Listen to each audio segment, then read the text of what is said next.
Along with extra time and lower instances of unpredictable weather, there are a variety of benefits that come with fall ESN application. Learn more at smartnitrogen.com. I'm Shaun Haney, and this is RealAg on the Weekend.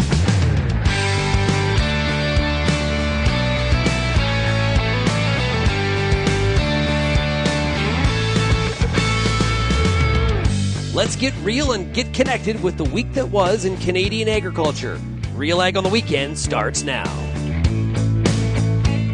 Welcome to RealAg on the Weekend here on 650 CKOM and 980 CJME. I'm your host, Shaun Haney of RealAgriculture.com. Hopefully you had yourself a great week. Lots happening in the world of agriculture here this week. Lots to chat about today on the program. Appreciate you joining us. Encourage you over the weekend here to go to RealAgriculture.com and check out all of the great articles and videos and podcasts that we have to offer. We can't squeeze it all into this show. Of course, it's only an hour. That's all they give us. We got only an hour. But there's lots of great more resources at realagriculture.com for you to check out and make sure you keep up to date on all things agriculture.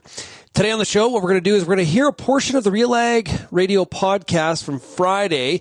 We're joined by Evan Shout of Maverick Ag and farmer coach, as well as host of the Truth About Ag podcast. He joined us on the panel with Kelvin Heppner and Lyndsey Smith of RealAgriculture. And we talked about some of the recent, the FCC land value mid-year report that they put out, what happened to Saskatchewan land prices. We also chatted about farm profitability. It's not looking the best year here in 2024. There definitely is some concerns. We'll chat about that. We're also going to talk today about the Saskatchewan election. Yeah, exciting stuff in Saskatchewan.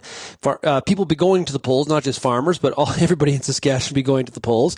We'll be talking today to Dale Richardson. He is with Earnscliffe Strategies out of Regina. Break it down. What are the issues? What do we expect to happen? And what could be some of the outcomes? So we'll talk with Dale about that. We'll also have a product spotlight today on the show as well with XiteBio. Now, if you have any feedback on today's program, you can send me an email, shaney@realagriculture.com. You can also find Real Agriculture across all the different social media platforms. You're also more than welcome to call the RealAg feedback line. We want your perspectives, your opinions, your commentary on what is happening and how all this impacts you. You can call the RealAg feedback line at 855-776-6147. Okay, let's get to the discussion about Saskatchewan land values and kind of the lack of farmer profitability. Here's Evan Shout of Maverick Ag, Lyndsey Smith of Real Agriculture, and Kelvin Heppner of Real Agriculture from Friday's podcast. Lyndsey, FCC, Farm Credit Canada, came out with their mid-year land value report. What does it show? Well, I'm just going to pull it up right now all right. So average for Canada, definitely for the first 6 months up 5.5, which I got to say, pretty strong, especially in the face of all of us saying, are we going to see a giant drop off? But realistically, still year over year, last 12 months, 9.6, still really strong. Now, we definitely have certain provinces, as usual, that are a shining example of growth and others that are really struggling. And of course, where Evan is, the last 6 months, 7.4%. It led in Saskatchewan. It was the highest. 7.4. It was the highest. Yeah. Ontario, where I am, only 2.1, so quite low. Manitoba, Kelvin lands in the middle. 3.9% for the year. So, yeah. That Saskatchewan number, though, that we need to keep in mind when Farm Credit has run the value relative to return scenario, Saskatchewan farmland, and I know when I give speeches in Saskatchewan, they're like, stop talking about this. Stop it. It's undervalued. It probably has the most potential to continue to go higher, which I know everybody wants to keep as a big secret. But Evan, this data kind of confirms what you were just talking about. Well, and I think it's been known for a while. It's not a secret, especially if you're living in Saskatchewan, because the majority of farms that are getting bought up, they're coming from out of province because guys see it as a deal. And I mean, the other one is you look at this and you look at the land values, and there's still competition out there. Like, people talk about, investors talk about other purchasing power. What's driving up land prices in Saskatchewan is that we do have a lot of working capital on quite a few farms from the last few years of commodities. Guys are willing to go there. And it's not even based on if the productive capacity of the land anymore. There's areas that are brown soil that are out yielding land values of black soil in other areas. Like there is no measure that makes sense right now. It's literally how much competition in that area. Wow. Mm-hmm. Kelvin, is the number of bids dropping, Evan? Like if there's a deal, is it 3 farms competing for that land versus 15 a few years ago? I would say so, but I think that's a scale thing. Like I think it's based on 10 years ago you could buy a quarter of land here and a quarter of land there. That's not the way it is anymore. Now it's 2,000 acre farms or 3,000 acre farms. And if you take a $4,000, dollar per acre number, 12 million is not something very many people are comfortable eating at this point. And that's what's doing it. It's pulling the bids back because of the scale of how much you have to spend. And guys aren't willing to piecemeal it off anymore. They want someone to come in and just take the whole thing. Makes sense. And if we do have the land prices continue to go higher across the country, at the same time we're seeing farm profitability go the other way and into the negative, it does kind of take a little bit of the wind out of the sail, I would say, a little bit, everybody, doesn't it? When it comes to like, hey, we need help or programming, because I think for people outside the industry, like, wait a minute, this math doesn't, I'm confused here. What's really happening? Is that kind of fair, Kelvin? Yeah, I think so. Eventually, it does catch up as that working capital erodes, and if costs remain high and profitability is not positive for you erode that equity that's built up, and so yeah, eventually it will happen. It has to turn around if this trend continues for a long time. But I guess it maybe isn't turning around as quickly as what we maybe would have expected with the higher rates and some of the higher the poorer profitability scenarios right now. Yeah, Lyndsey, we saw this week, the September results came out for the CME Purdue Ag Barometer, and pretty negative. Jim Mintert from Purdue I watched the webinar, and he's like, "This is pretty negative stuff." Like it definitely some concerns in the U.S. farming sector. And that index is heavily weighted to corn and bean farms. I would say that, we're going to do our Canadian Farmer Sentiment Index for October here in about 10 days. So we're going to be able to compare and contrast. So everybody look out for that. But Lyndsey, clearly right now in Canada and the US, I would say that people are getting their calculators and they're having to sharpen their pencils if they're going to try to etch out a profit here. Mm-hmm, absolutely. And I mean, it's not news, and that is, I think, one of the things that the longer sort of this goes on, the more we see that reflected in sort of that short-term outlook, and then of course to the longer term when we look a year ahead, which is what we'll do in our sentiment index as well. So realistically, we have at least some good news on the yield side. So as we saw, for some areas of Western Canada, certainly here in Ontario, and plenty of areas of the U.S., there's lots of crop to sell. Just prices are pretty much not terribly profitable. And so even if you've got a lot of crop to sell, it's not nearly as exciting or make you feel very good. And we've still got input costs that we have to deal with that haven't maybe come down as quickly as crop prices have. So, overall profitability, sure, is going to be a concern.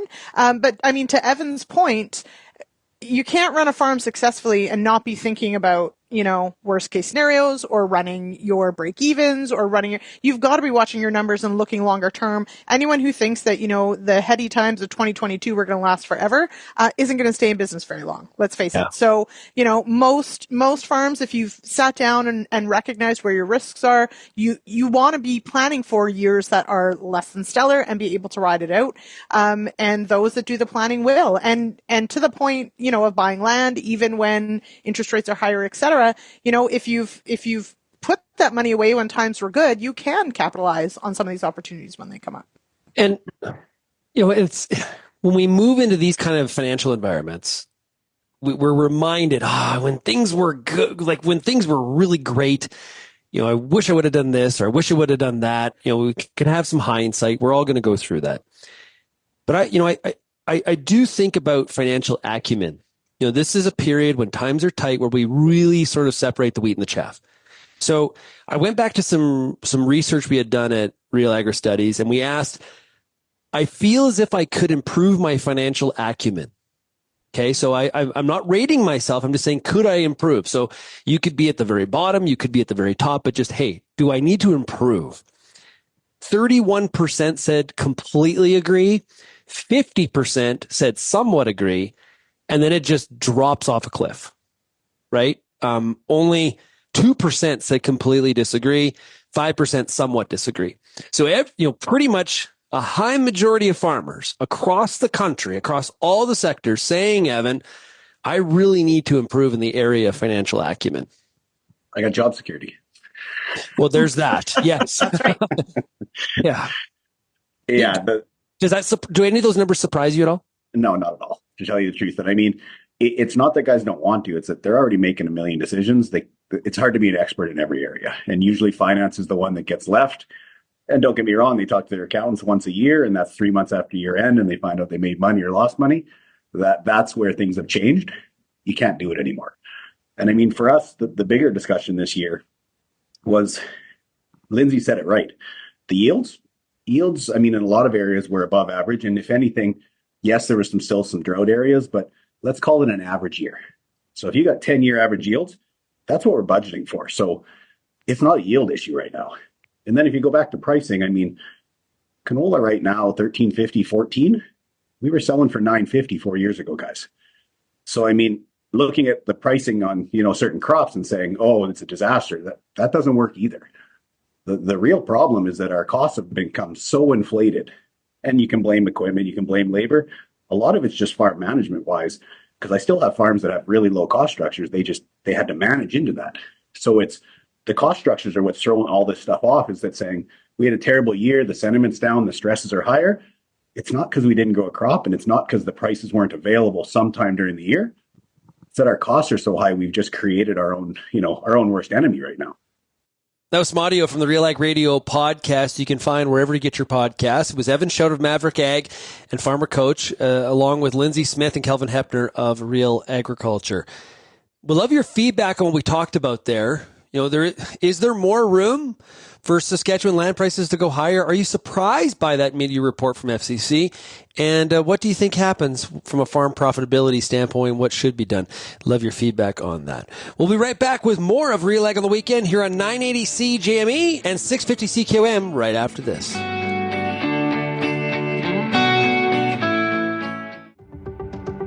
Since 2010, the Wheat School on RealAgriculture.com has been helping farmers to grow great wheat. Covering everything from markets, the latest research, pest and disease control, all the way down to on-farm trials, the Wheat School has everything your crop needs. Check out our massive video library on YouTube and grow great wheat with the Wheat School, brought to you by Syngenta Canada, C&M Seeds, and Alberta Grains. If you're involved in the agriculture industry, it's important to stay informed on all the latest issues affecting your business. At RealAgriculture.com, we offer fast, reliable news, information, and insights to help you keep on top of all of the latest in Canadian agriculture. Visit RealAgriculture.com and sign up for our free daily newsletter covering everything from news, agronomy, animal agriculture, and much more. Visit RealAgriculture.com/subscribe today.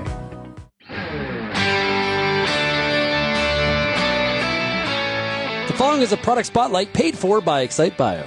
I'm Lyndsey Smith, and joining me now is Eva Smuck. She's the sales agronomist for Eastern Canada with XiteBio. Welcome here, Eva. Thank you, Lyndsey.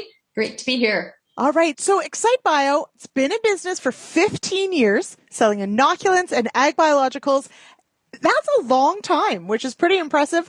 And of course, I can remember when XiteBio really came onto the scene all those years ago. There really wasn't much competition in inoculants, but today it's definitely a more crowded market.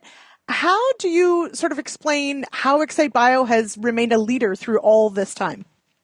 Well, thanks, Lyndsey. Great question. As a Canadian manufacturer, we're selling both here and into the U.S., and we're very proud of our continuous, rigorous quality assurance and quality control protocols that are in place. We not only have our products certified through EcoCert Canada, but we are also registered all of our products with CFIA. We've made huge investments our soy rhizo inoculant, along with the other lineup of products, we want the best offering out there in the industry. And we know that with the excellent inoculation provided by soy rhizo, that is our soybean inoculant, customers really love the easy-to-use bag and the box packaging, the flowability of the liquid inoculant, and the most important is it doesn't cause any stickiness or bridging once applied to the soybean seed. First-time customers trying soy rhizo, they just really don't go back to their supplier. They love the product. And it's our customer successes. That is what I really, really believe that has built our business over the time. What mainly differentiates us from the competition is that we're not owned by a huge corporate company selling different products such as chemical and seed. We are solely focused on inoculants and ag biologicals. Now, XiteBio does have a dual action soybean inoculant. Tell me more about that. What does a dual action soybean inoculant really mean? Well, it really is. It's a co-pack. It's a co-pack called XiteBio OptiPlus for soybeans. And it offers a soybean, soy rhizo in one bag and a phosphorus solubilizing product in the other. And then in combination, this product applied in furrow at time of planting. So not only are you getting the nitrogen fixation for the soybeans, but you're also making more nutrients available to the plant, thereby increasing the overall growth and yield potential. Soybean growers are always looking for ways to increase their overall farm yield average, and we believe that by adding a biological to their farm cropping plan is just one simple way. Oh, phosphorus is so important, of course, to that soybean crop as well. So that is a big plus, absolutely. Now, when we hear inoculants, of course, we think things like soybeans. But do you have products that would work for wheat or for corn? What are the options there for growers that are looking at cereal crops? Absolutely, yes. We have a phosphorus solubilizing growth promoting products, not only on oil seeds, we have it on cereals, legumes, tubers such as potatoes and sugar beets. And recently, we just registered on various vegetable crops, both row and in greenhouse. So all of these products are based on our plant growth promoting rhizobia platform. That's PGPR. And we've introducing a beneficial bacterium into the soil that vigorously colonizes the plant roots and solubilizes the soil-bound phosphorus. And in combination, the bacteria is producing growth phytohormones, which are important for plants, nutrients uptake, and iron chelation in the higher pH soils. So overall, the beneficiation is the earlier root development and the increased overall plant growth. And we think that with a release of phosphorus to the various plants, we've seen in our yield trials bumps of around 7 to 10% on average. So for more details, including the hundreds of fields of conducted field trials here in both Canada and the US, please visit our website at XiteBio.ca. That's right. All right. So that's Xite. That's XITE. .ca. That's right. There you go. Xite with an X. All right. Eva, thank you so much for joining me and sharing about XiteBio's amazing products. Really appreciate it. Thanks so much for joining me on the show today. Thank you so much, Lyndsey. Have a great day. This has been a product spotlight paid for by XiteBio. We'll be back with more of RealAg on the weekend here on 650 CQM and 980 CGME right after this.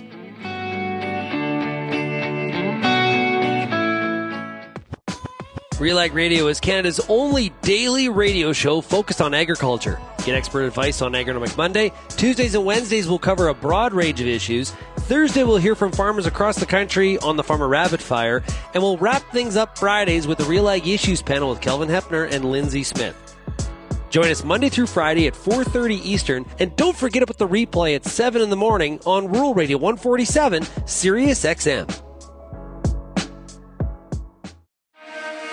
Get all the information you need to keep your pulse crop healthy and profitable with the Pulse School on RealAgriculture.com.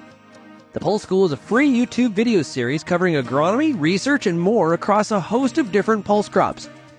It's also available as an audio podcast wherever you download or stream your favorite podcast. Check us out on YouTube or visit RealAgriculture.com. The Pulse School, brought to you by BSF Canada. The Canola School on RealAgriculture.com is your one-stop shop for everything a canola grower needs. Check out our free video series on YouTube for all the latest in canola agronomy, research, marketing, and more. Don't have time to watch? Download the podcast version of the Canola School on RealAgriculture.com or anywhere you download your podcasts. Stay on top of all things canola with the Canola School on RealAgriculture.com, brought to you by BASF and Invigor Hybrid Canola.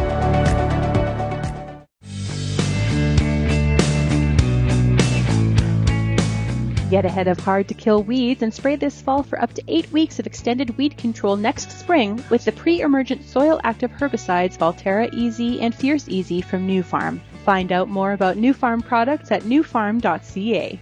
It's election time in Saskatchewan. Here to break it down is Dale Richardson. He is a principal with Earnscliffe Strategies. He's based out of Regina, Saskatchewan. Dale, it's great to chat with you. Great to talk to you, Shaun. Thanks. Okay, so election's been called. We've been expecting this. From your standpoint, what are the major issues that are going to come to the forefront in this election in Saskatchewan? So, I mean, I would say that probably the top three, Shaun, their cost of living, healthcare, and education slash the economy, depending on what side of the political spectrum you're on. I think the NDP is more comfortable talking about education. Sask Party and Scott Moe, they want to talk about jobs and the economy a bit more. But yeah, no, those first two, cost of living, healthcare, the two parties, they're going to be talking about that lots. And in the first number of days or first few days in the campaign, that's definitely been the focus so far, for sure. The Sask Party has, been the government, Brad Wall previously, now Scott Moe. Is it wearing, is there any opportunity, any window here based on the longevity of the time that the Sask Party has been in power? Is there any window here for the NDP? Depends on what you consider a window. Is it a window to win the election? No, it's a very tiny window, maybe a centimeter width, and that's just based on the map of where the seats are and just how they kind of break out in the province. The NDP, they're going to do quite well in the cities, or at least they think that they will. I think there's a good chance that they'll pick up potentially several in Regina. They'll pick up a few in Saskatoon. But the NDP, they don't, they're just not strong, outside the two big cities. And in fact, something I don't think people have talked enough about is how many seats will the NDP potentially finish in third? There's a few constituencies in the southern part of the province in particular where I can definitely see them coming in third place behind the Sask Party and Sask United. So that'll be interesting to see. But I mean, to the overall question, Shaun, about the long-term Sask Party government. Yeah, I mean, of course, it's time is a tricky thing in politics. It's even the most competent and efficient and popular governments and popular leaders over time. At a certain point, the electorate says, I think that's enough, you guys. So in this campaign in particular, Sask Party and Scott Moe, they need to be really attentive to the mood of the electorate to ensure that they respond to the issues that are important to people. And that, again, coming back to cost of living, healthcare and jobs in the economy, they definitely need to make sure that they're responding to those concerns in this campaign. Yeah, in Canada, we do from time to time more, decide to vote you out than vote somebody in. Stephen Harper went through that. The Trudeau government is likely to experience that in the next federal election. And heck, even in Alberta, at one time elected an NDP government, which, really, I don't think anybody at any point thought would ever happen. And it did, based on some of that, 40 years of the Conservatives forming government. Has there been I go back like a year, there was a lot of worry on the right side of the aisle. There would be maybe some vote splitting. There was some unhappiness in some parts of rural Saskatchewan when it came to the Sask party not being far right enough on some issues. Has that sort of died down, or where does that sit? It's a great question, and people in political circles like me, it's definitely talked about. I think, and and this is confirmed by polling. In my opinion, it has for the most part, at least to a point where a party like the Sask United Party, to the point where I don't think that they're a true threat to any Sask Party seats. I think the latest polling, I don't even think Sask United really registers in terms of getting a number. If, next week, we're in the first week of the campaign right now. If at the end of the next week, Shaun, there's polling that shows that the Sask United is probably 10% or above, that's where, it doesn't seem like a big number, but I think that's where, particularly in, local constituencies, again, like in the southern part of the province, there's maybe a couple up further up north where this might be the case. If they're polling in that range, that could be a concern for Scott Moe. But at this point, I think that he has for the most part covered that off. We've seen some members that have decided to not let their name stand. There's been some retirements in the cabinet. If Premier Moe is successful, and like you said, the polls are looking that way, that they will form government again, we're going to see some new cabinet members. And I guess inside Saskatchewan, is there strength in the bench, or is there going to be some big questions here to be answered on who gets some of these high-profile spots? This question gets asked it seems like every election, but I think a good example in the past was in the 2016 election cycle, where the Sask Party had several founding members of the party, actually, like June Drowdy, Dan Duchermont, Ken Kravets, Don Toth. They announced that they weren't going to run again. So, the same question came up is, are the new guys coming in, are they going to be strong enough? Are they cabinet material?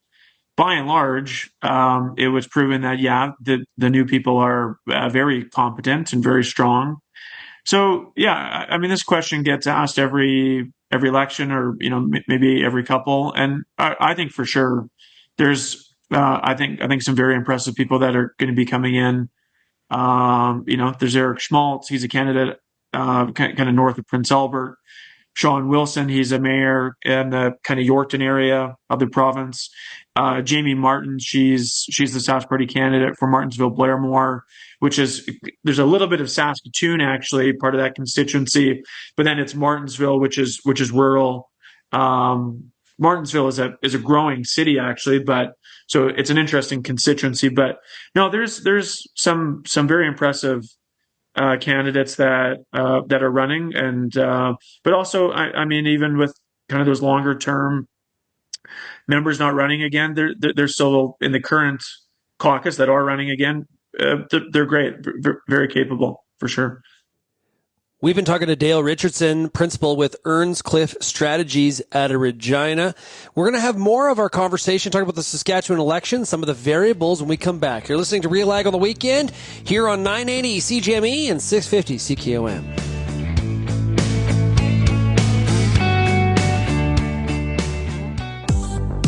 I'm Lyndsey Smith from RealAgriculture.com. Join me Monday nights for The Agronomist, a 1-hour live and interactive show broadcast across YouTube, Facebook, and X. Monday nights at 8 p.m. Eastern, I host expert agronomists from all over the country to give you answers to some of the toughest agronomic questions. Join us live or catch the replay Tuesday morning. That's The Agronomist with me, Lyndsey Smith, Monday nights live at 8 p.m. Eastern. Hi, I'm Bernard Tobin, host of the Soybean School on RealAgriculture.com. Throughout the year, on the Soybean School, we'll bring you timely agronomic video content from planting to harvest, from the latest agronomic research to the latest in production technology. Check out our massive video library on YouTube, RealAgriculture.com, or download the audio podcast versions wherever you get your podcasts. The Soybean School is brought to you by BASF and Syngenta Canada.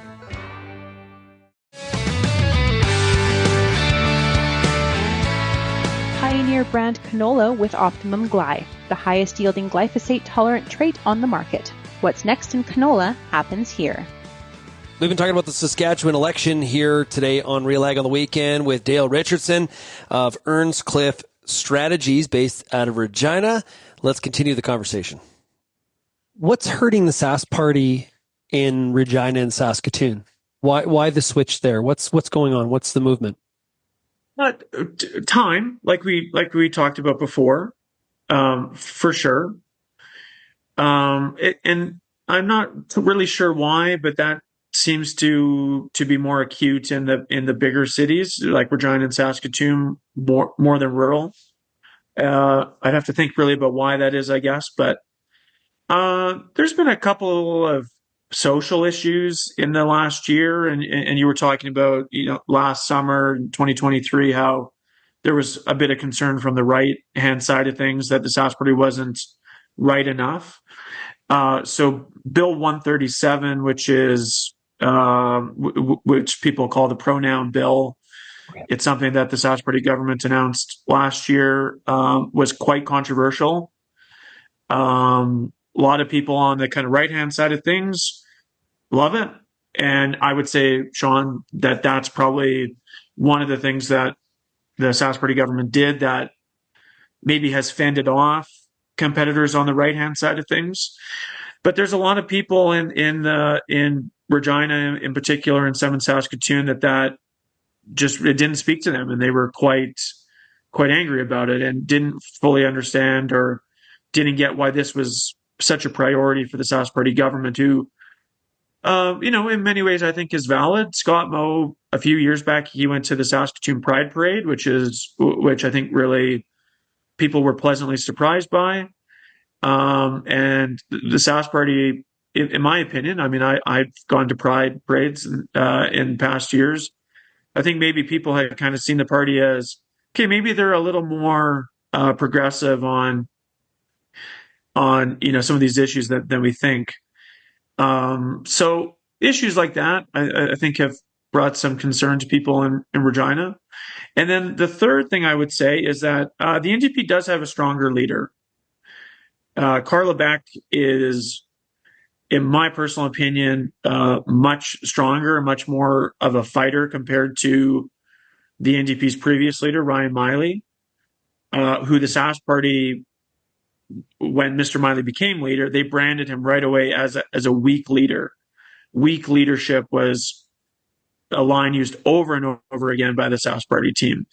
So Ms. Beck, she's, I think, much more impressive. She wants to fight a bit more. So that's, those three things I would say are maybe some of the reasons why the Sask party has dropped off a bit in Regina, at least. It can be tough in politics when you're sort of fending off both sides and trying to cut a really wide swath. You can do it really well for a period of time, but sometimes eventually it kind of catches up with you with one side or the other. It's a very tremendous skill if the longer you can get away with it, but it is very, very difficult. It is. Yeah, no, it takes a really competent and strong leader to be able to do it, right? There's, all party leaders have a lot of stakeholders and a lot of people to keep happy. So, I think generally for the most part, there's been a couple hiccups, I guess, in the last year for Scott Moe with his team and that, in that regard. But for the most part, he's kept things together, and I think people are seeing that in the first week of this campaign. You didn't mention the carbon tax. I thought maybe you had mentioned that as an issue that's going to come up. Obviously, the Moe government. Well, that's just kind of assumed, isn't it, Shaun? Okay, that's fair. It's a built-in thing with the Sask Party team and the premier. They actually just today, so we're doing this on Friday afternoon. The Sask Party they posted a video, this new attack ad of all the NDP candidates and actually their campaign director who's from Alberta, showing their support for the federal carbon tax. So that is definitely something that the Sask Party team is going to keep pushing, this kind of belief that the NDP, the current NDP, may say that they don't like Trudeau's carbon tax, but actually here's the evidence that they do. And they've been running that in the advertisements for the months leading up to the campaign, and they're going to keep doing it for sure. Yeah. Before I let you go, is there much, like in Alberta, when there's an election, transfer payments like come up as a major thing that you run against? Does that come up in Saskatchewan at all? It doesn't come up in campaigns really, because really, I think everybody and across political stripes and people in the province, they all agree that a province like Saskatchewan gets a bad deal in terms of equalization. Scott Moe, that's been something that he has raised many, many times since he's been premier. So I don't really know if there's much political ground to gain on that, besides highlighting that Scott Moe has been a leader on it. But even the NDP, I think people do understand that they agree that the province, compared to Quebec and Ontario and some of the eastern provinces, Saskatchewan gets a bad deal on that. We've been talking to Dale Richardson. He is principal at Earnscliffe Strategies. He's based in Regina. Hey, Dale, this has been fantastic. I look forward to talking to you more as maybe the election continues or on some other political matters. It's been great. Sounds great. Thanks, Shaun. Make sure you send us your feedback on what you heard there from Dale Richardson. Are there things that you agree with? What are your points of contention? You disagree? Do you see it like Dale does in terms of how this election's all going to kind of pan out? You look at the polls; it does look like it's going to be a Scott Moe government again. The question is, how many of those seats does he lose in those urban areas like Regina and Saskatoon? Well, let me know. Send me an email, shaney@realagriculture.com. This week I was in Ottawa. I was at the CAPI Sustainability Conference, and it was a great conversation about, where does sustainability fit in terms of our strategic priorities in Canada? How do we do it better? Adoption, measurement and data. It was really fantastically done by CAPI. And like any conference, there's always the conversations in the hallway. There was a lot of conversation this week about Bill C-282. Actually, a lot of the private members' bills. This is what happens in a minority government. You get flooded with private members' bills that the House and the Senate really have to deal with. The Senate has a tremendous amount of private members' bills they are trying to weigh through. It is really bogged down. There was a time where the Senate was just kind of that rubber stamp, but they have really taken upon themselves to, I would say, be more of an effective tool. I guess that's the way to put it, or just maybe more of a prominent role in the process instead of being that sort of ceremonial piece of the House, actually doing some key work, which can be great, or it depends if you want something to die in the Senate or go through, I guess, is probably the way you'll look at it. But 282 definitely was getting some conversation in the hallways in Ottawa this week in terms of the protecting of supply management, exporting commodities, not very happy, and of course supply management in favor of the bill. Farm groups, it's creating some tension amongst farm groups depending on where they stand on that one as well. It really is kind of in some ways dividing the industry. Well, the Bloc is using that as a bit of a, hey, you need to pass this by October 29th, bit of a tight timeline. Looks like the Liberals may call their bluff on that. Could you imagine if the government fell based on a private member's bill? That'd be something. Anyway, we are out of time here today on RealAg on the Weekend. Really appreciate it. Make sure you send me those emails, shaney@realagriculture.com, and you check out realagriculture.com while you're spending some time on the weekend. Thanks so much for tuning in today on 980 CGME and 650 CKOM, and we'll chat again next week. Cheers, everybody.